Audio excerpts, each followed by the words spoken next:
sides, and desserts. Please RSVP so we can order enough ham and turkey. Invitations have been sent out, and we're hoping for a big turnout. Please stay and enjoy a wonderful meal and fellowship. Our Wednesday prayer group is back. Join Pam Shostin and our prayer chaplains every Wednesday at noon here in the sanctuary. Prayer is one of the 5 unity principles, our way of connecting with God, and our Wednesday prayer group is a perfect way to spend your midday with Spirit. The Christmas choir is still getting together. We can always use more singers and beautiful voices. We get together on Tuesday evenings here in the sanctuary at 7 p.m. We'd love to have you on board. Thanks.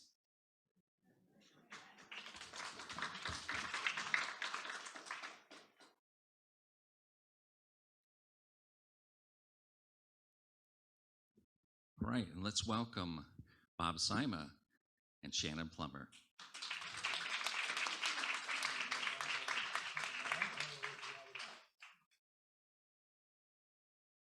All right, a couple welcomes this morning. It's so nice to be with all of you this morning. I will explain a little bit how this generally works with Bob and I. He usually has absolutely no idea what I'm going to say. I just say, honey, can you play this song and this song and this song? This is the meditation song. And he's like, let me see if I remember the words and the chords and all of that fun stuff. So I basically come up with a message, and it's book-ended with 2 of Bob's songs. And in the middle, we're going to do a little bit of a contemplation, a meditation, and it'll be supported by a song too. So when we get to that place, I really encourage you to stay in that place of contemplation or meditation, wherever you decide to go today, and allow the words of that song that's supporting that meditation to really sink in. It's a complement to exactly what the questions of the contemplation will be. So today is, for me, about coexistence. And this topic has been rattling around in my head. I've had a lot of my own self-inquiry about what that means. And we've had conversations about it and have had conversations with friends about it. And in a world where we can easily choose sides, where we can easily find polarity, which exists for many reasons, how would we know ourselves if we didn't have a differing opinion or a differing belief coming at us? How would we know what we truly believe, right? And that concept of coexistence really, really sunk in with me over the last couple weeks. There's a lot going on in the world, so that's what today is about, and it's about finding peace within all that's going on. With our eyes wide shut in the still of the night, we sit and hold the vision. When the fears burn wild, we don't run and hide. We see a world with no division. We see with one love, one heart, one drum beating to a song that's singing us home. We dance in white light under the starlight. We are the sacred seeds, the sound of Om.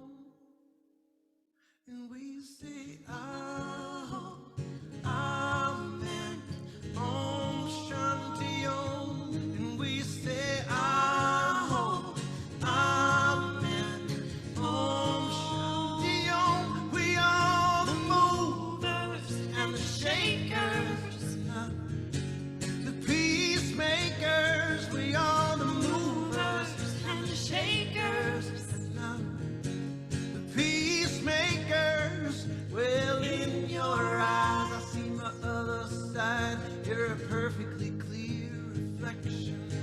There are no others, there's only one.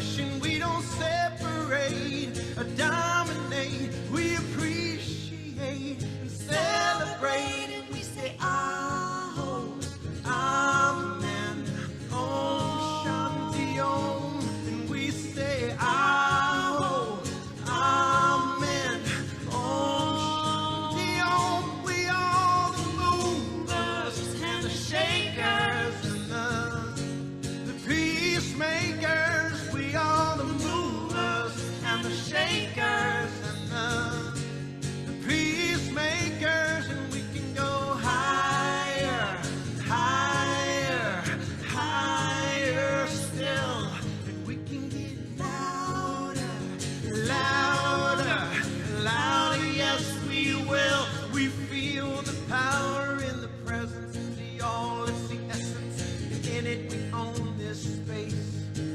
We don't get lost in thought or drown in the drama. We're the guardians of this place. We see with one love, one heart, one drum beating to a song that's singing us home. We dance in white light under the moonlight. We are the sacred seeds of the sound of Om.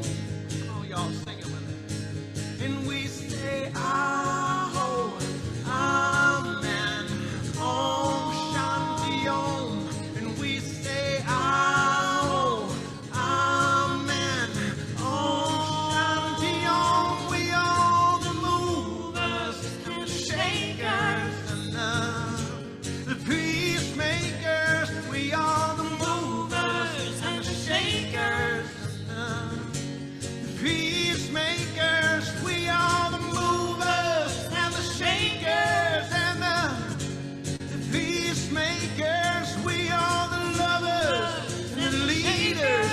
We are the ones we've been waiting for. We are the movers and the shakers,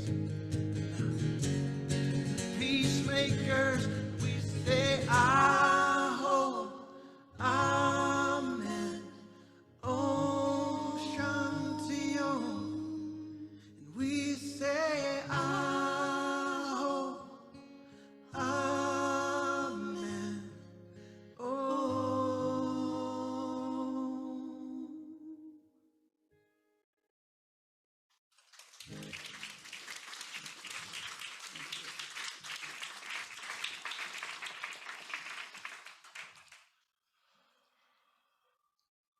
So, if we are to be that peacemaker, that mover, and that shaker, and that peacemaker, what is ours to do as an individual to bring about change in the collective? What are others doing to bring about change in the collective? And most importantly, can we see and acknowledge a path that is different from our own? Not only different, but one that might appear to be in direct opposition to the vision that we hold for world peace. Unity churches often mention that they honor all paths. Everybody who enters the door is honored. So for today, we want to replace those physical doors with the spiritual concept and allow that door to be our personal consciousness. Fair enough? At least for the next few minutes. So as we use our senses to experience the world we live in, we see things with our own eyes and we hear things with our own ears that are seemingly unacceptable to us. True statement? Seemingly unacceptable to the path that we choose to walk. But does that make anything outside of our path truly unacceptable in the grander vision?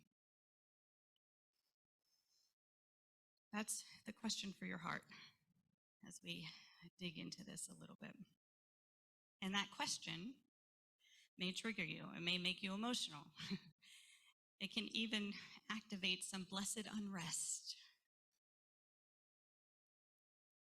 Here it is again. Is anything outside of the path that one individual chooses to follow truly unacceptable in the universal laws of existence.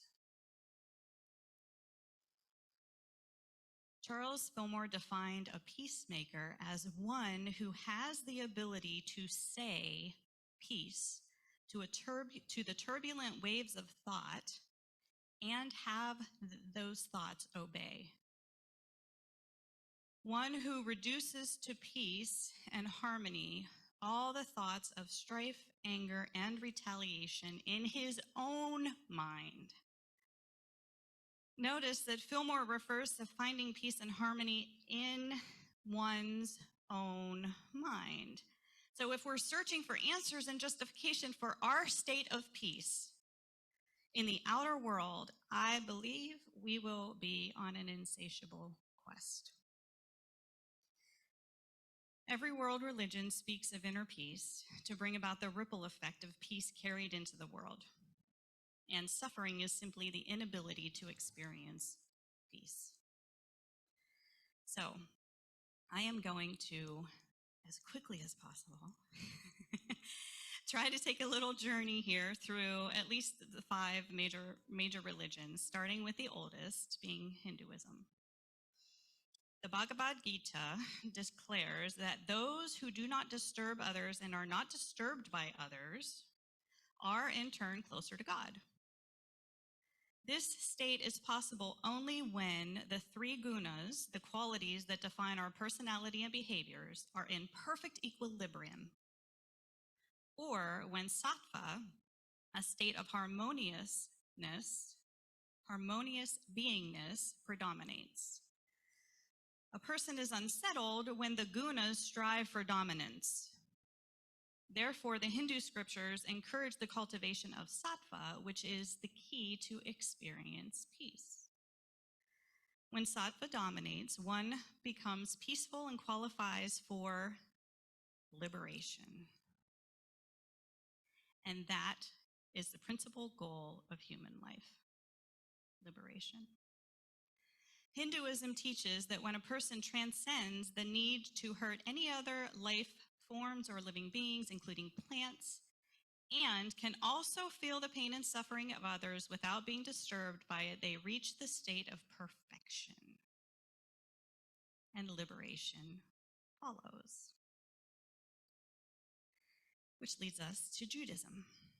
The Hebrew word for peace is shalom, which is derived from a root denoting wholeness or completeness. Its frame of reference throughout Jewish literature is connected to the notion of shalmut, which means perfection or one who is well-rounded, balanced, and unblemished by any defect. Greeting and departing by saying shalom is a quick call or blessing to a state of grace in physical form, moral values, cosmic principle, and divine beingness. It's a little different than hello and goodbye. In the Talmud, peace is one of the most esteemed values. According to Rabbi Shimon, 3 things preserve the world: truth, justice, and peace. Though peace seems to take precedence over truth because the Talmud permits deviation from truth in order to establish peace. Is right. In addition, there is a whole category of rabbinic ordinances established in the interest of peace, and almost every major Jewish prayer concludes with an appeal for peace. The Midrash to the book of Exodus states, "He who establishes peace between man and his fellow, between husband and wife, between 2 cities, 2 nations, 2 families, or 2 governments, no harm should come to him." Next is Buddhism. Buddhism is founded on the development of compassion and loving kindness. The Buddha taught, do as much good as possible, avoid harm, and purify your mind. Now, doesn't this sound very similar to the Hindu and Jewish concepts of perfection leading to liberation? Paula Green is the director of the Karuna Center for Social Change, and she states that Buddhism begins but does not end on the meditation cushion. The notion that Buddhism is passive is based on misinformation. One of Buddhism's unique contributions is its emphasis on the importance of spiritual training to develop the self-knowledge and awareness that creates skillful response. Not just a response, skillful response. Buddhists understand that to heal self and society are one and the same, that inner and outer work are imperative and interrelated. As one engages in confronting society's violence, one must simultaneously acknowledge and tame the violence within the self.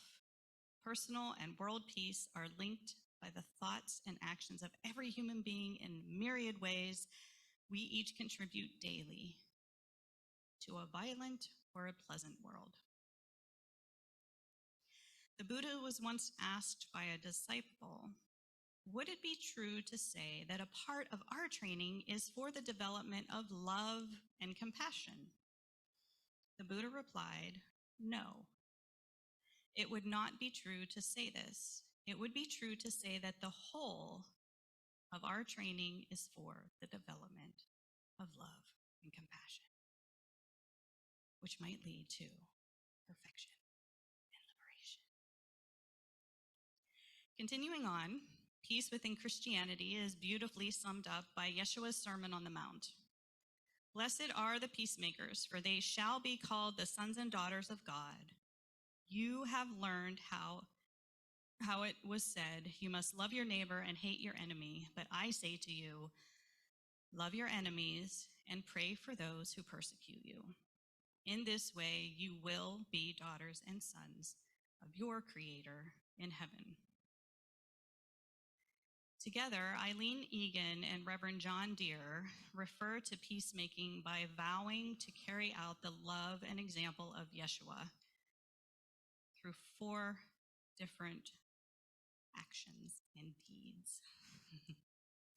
By striving for peace within oneself and seeking to be a peacemaker in daily life, by refusing to retaliate in the face of provocation, by living conscientiously and simply so as not to deprive others of the means to live, by actively resisting evil and working nonviolently to abolish war and the causes of war from one's own heart and from the face of the earth. Finally, one more. Islam. At the end of every formal prayer, practicing Muslims recite, "O God, you are peace, and peace is from you." The Arabic root of Islam is salam. Sounds very similar to shalom. Salam calls for a peaceful, willing submission where the individual realizes a higher power and submits fully to God's teachings and preferences or will. The Arabic term for struggle is jihad.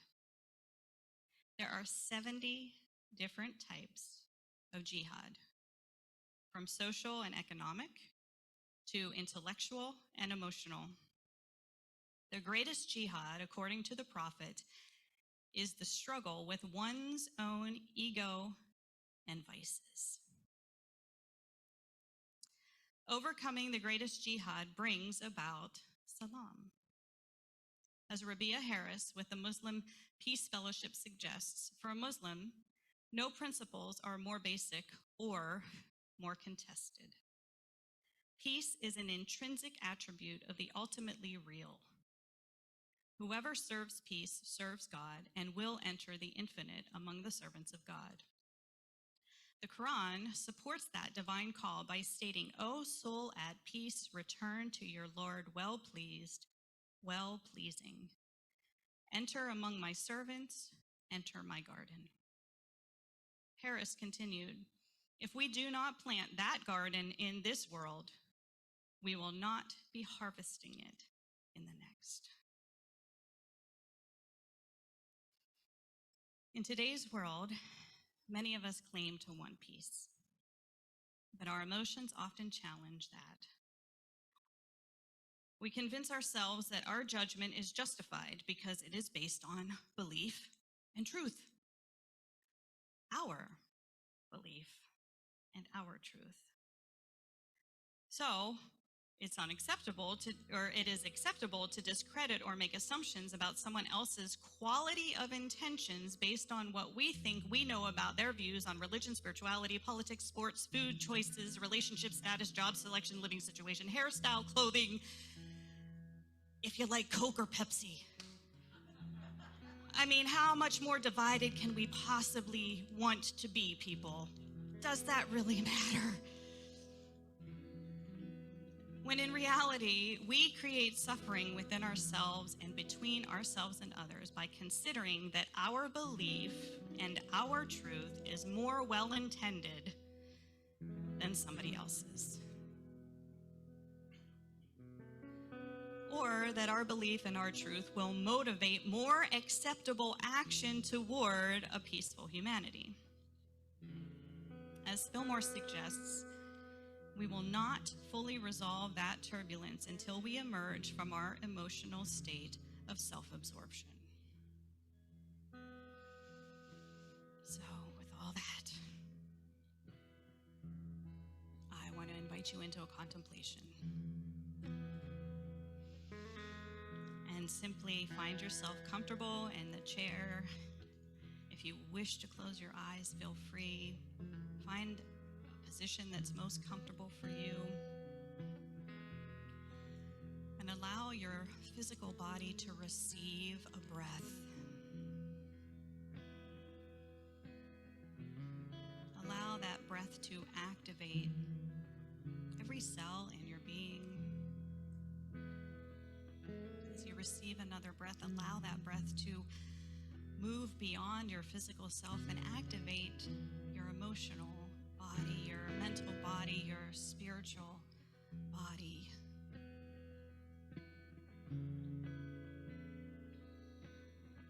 Feel the aliveness when you bring your intention and your attention inward. We believe that there's so much life outside of us, but when we truly, truly go inward, how alive do you feel? So as you feel that aliveness, I'm going to throw 3 questions out into the air. And I'm going to invite you to allow whatever answer, whatever imagery, whatever comes to you when I finish the question, allow it to be exactly what it is. And just sit with it for just a few moments. It's coming for a reason. There's a memory, there's a trigger, there's a celebration, whatever it might be, it's coming to you to speak to you today. Maybe to find some awareness, some understanding, some resolve.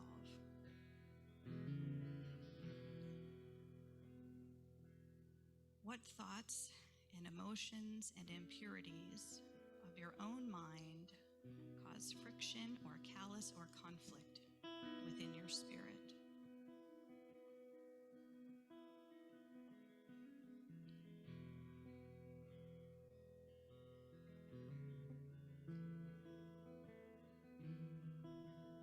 What concepts create a belief that your chosen path is the only path that will lead the world into a state of grace, a state of peace?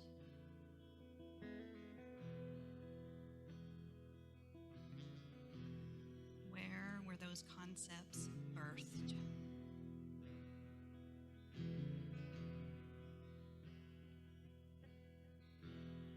Or programmed? When are those concepts triggered within you?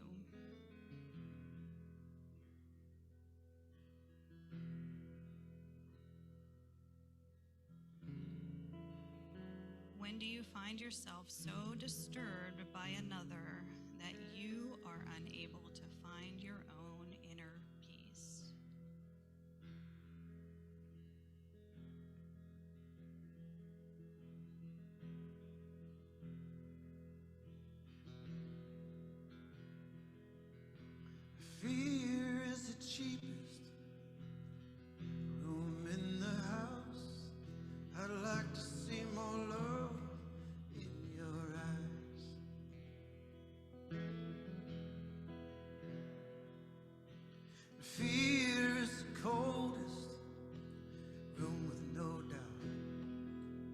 I'd like to see more love in your eyes.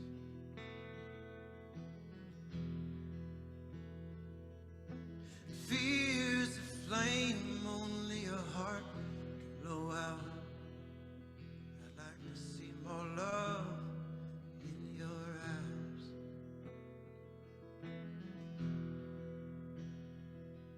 'Cause in your eyes the love will show, and the love expands everywhere you go, and it grows and grows as it goes out into the arms of a grateful world.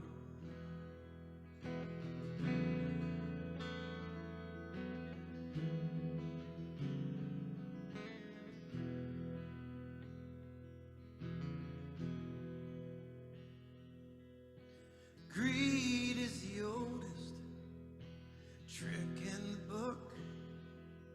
I'd like to see more flowing through your hands. Greed, she's a thief, steals every second that you've got. I'd like to see more flowing through your hands. Greed, she will bleed you and she will suffocate.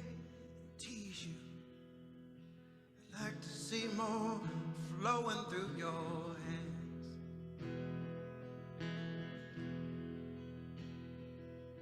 'Cause all you touch, it turns to gold.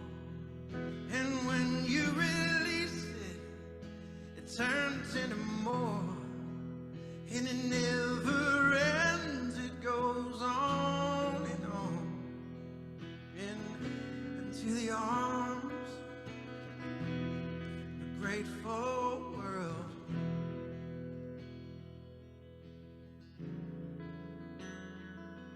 Oh, my brothers and sisters, it's a grateful world.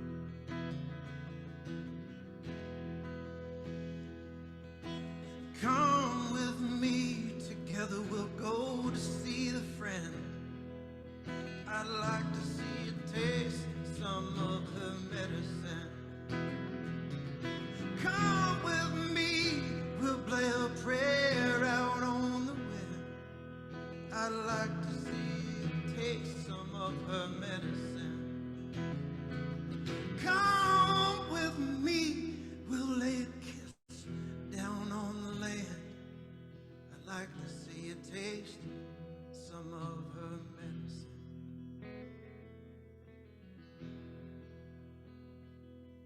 Well, I can't be sure, but somehow I know that every prayer is paid in full. 'Cause every heart touches every soul in the everlasting arms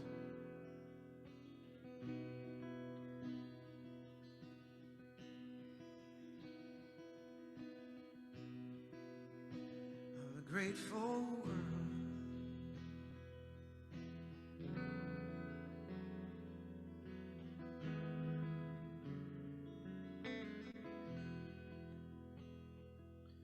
I'd like to see more love. I'd like to see more love. I'd like to see more love in your eyes. Just sing that to yourself. I'd like to see more love. I'd like to see more love. I'd like to see more love in your eyes.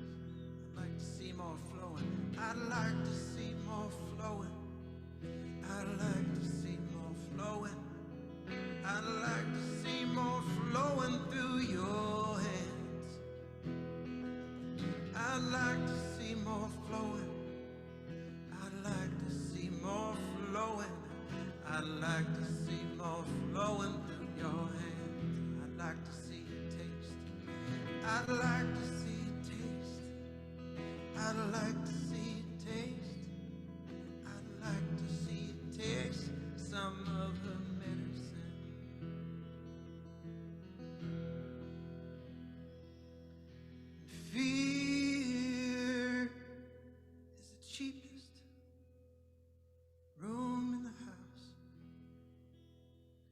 like to see more love in your eyes. And fear is the coldest room with no doubt. I'd like to see more love in your eyes.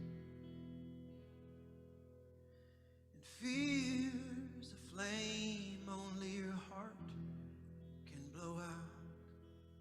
And I'd like to see more love in your eyes.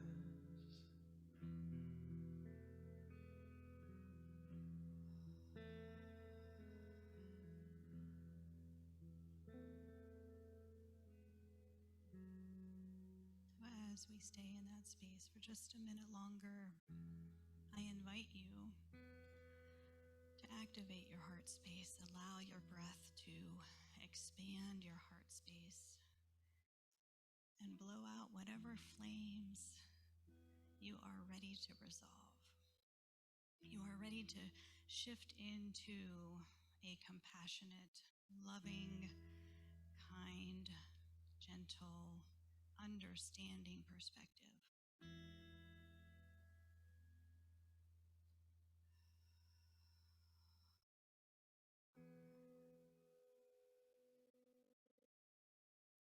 And as you allow yourself to restabilize, to feel the floor beneath your feet, to breathe yourself back into the physical space,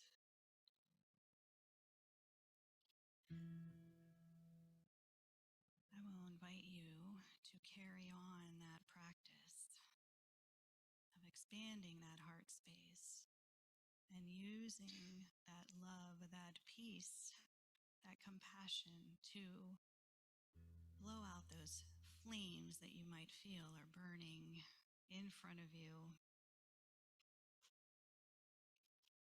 as we move through this time of great transition. Bob opened that song mentioning that fear is the suppressor of love and greed is the thief of the flow of life itself. And because I have a little backroom knowledge of where that came from, I know that that was inspired by a Hafiz poem, yes? Hafiz? Fear is the cheapest room in the house. I want to see you living in better conditions, is how the poem begins. Resolve came through, in the song, resolve came through medicine, a prayer on the wind, a kiss on the land. Because as we allow ourselves to connect to the natural and unseen worlds that allow us to sustain this human life on earth, we deepen our connection to ourself. We open the door for peace within our mind, our heart, our words, our eyes, our spirit, our soul. Good words, good thoughts, good deeds. We can then more deeply connect to the greater self, the higher intelligence, the all source God, whatever you want to call it. Whatever name causes every cell in your being to fill with unconditional love, that's what I encourage and invite you to call that thing. I tend to call it the all that is. From this place, we can vision the truly magnificent and grateful world that is available to support all of our prayers for love, for peace. Paulo Coelho in manuscript from Accra says this: your enemies are not the adversaries who were put there to test your courage. They are the cowards who were put there to test your weakness.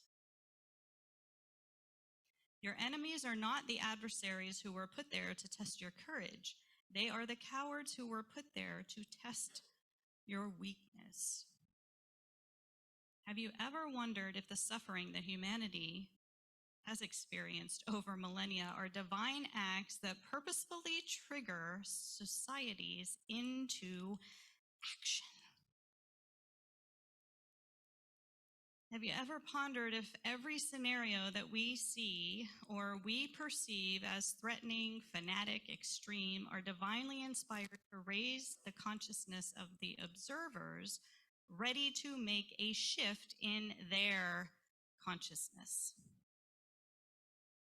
Have you ever considered that every interaction and piece of information we receive was methodically designed to test our weakness, to question it, to recognize it, to surface it, and to evolve beyond it?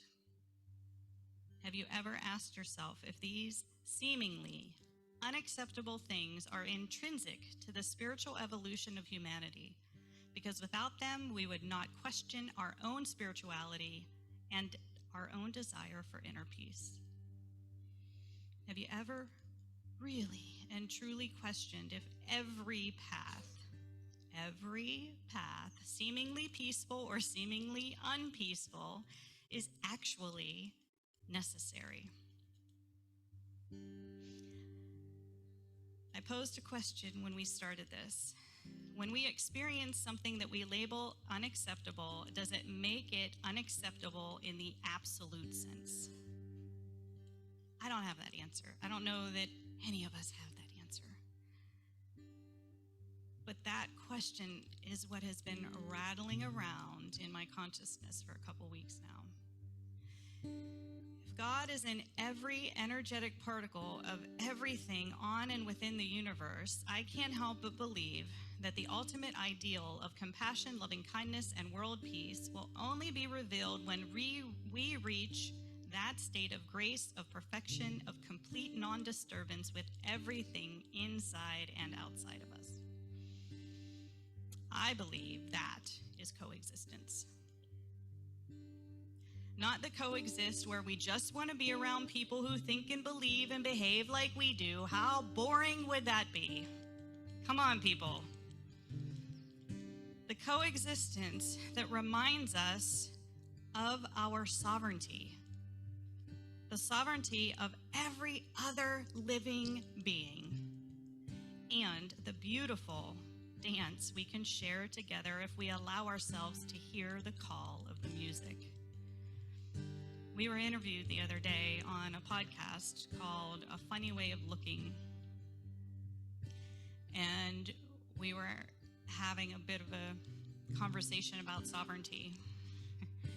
And Michael J. was the interviewer, and he said, he asked Bob specifically, he said, so if everybody's in their sovereignty, and if everybody is in that,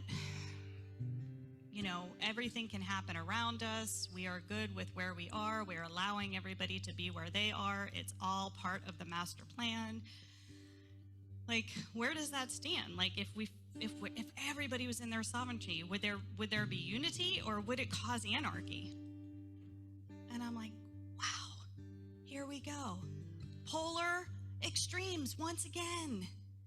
Guys, it would be so boring if we were in complete unity with every thought, every action, everything that every single person on this planet did. And it would be pretty chaotic if we were in complete anarchy too, yes? Our sovereignty is in that middle, right? So that is where I don't know what Bob is going to play. Well, I was told to play. Oh, sweet. Awesome. That sovereignty, I believe, is where coexistence lies, right?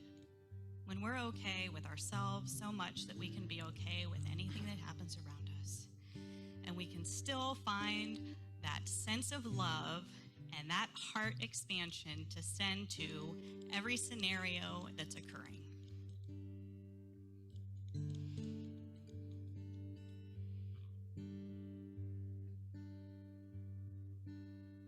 Well, you guys have it figured out pretty much.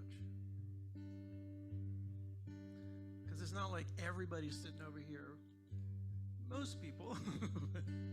If you looked at it from up here, you'd get it. But it's like there's a lot of people over here, not as many over there, but It's progress, you guys, I'm telling you right now. Okay.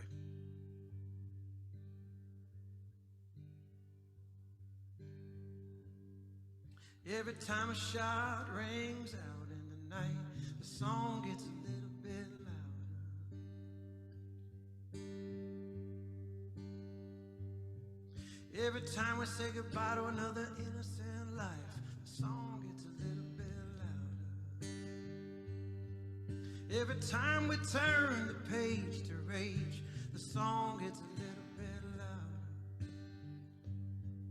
Every time a single heart is filled with hate, the song gets a little bit louder. Well, you can't stop a sound, and you can't stop a song. You can never stop the voices. They want to sing along.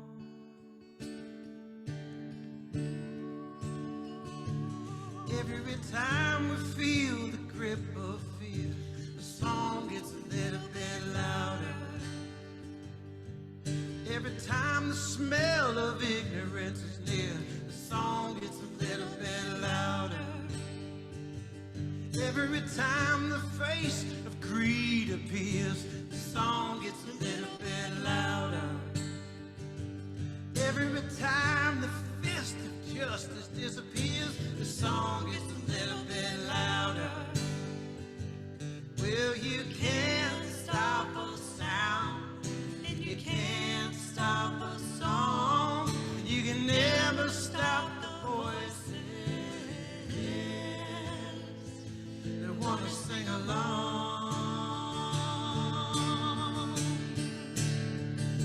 Every time we forget we belong to one another, the song gets a little bit louder.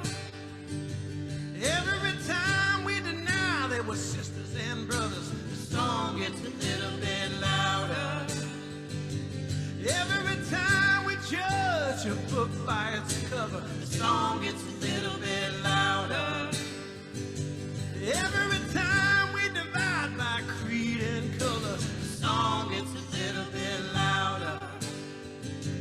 Well, you can't stop a sound, and you can't stop a song. You can never stop the voices that want to sing along. Yeah. Every time we rise up above, the song gets a little bit louder. Every time we give kindness and love, the song gets a little bit louder. Every time we relieve suffering and pain, the song gets a little bit louder. And every time the Spirit shows itself again, the song gets a little bit louder. Well, you can't stop a sound, and you can't stop a song. You can never stop the voices that want to sing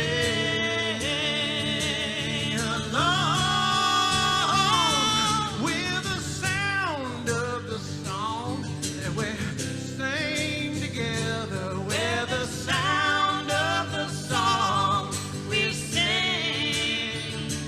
With the sum of the song that we sing to one another. We're a song, we're a song, we're a song. Yeah. We're the sound of a song that we sing together. We're the sound of the song we sing. We're the sum of the song that we sing to one another. We're a song, we're a song, we're a song.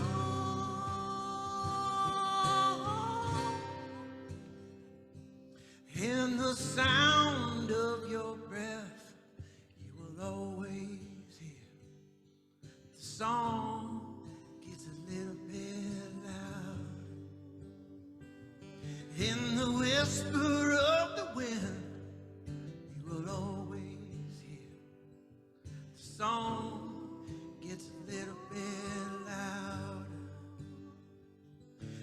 In the still of the silence, you will always hear the song gets a little bit louder. Thank you all so much. Thank you. Give it up for Shannon.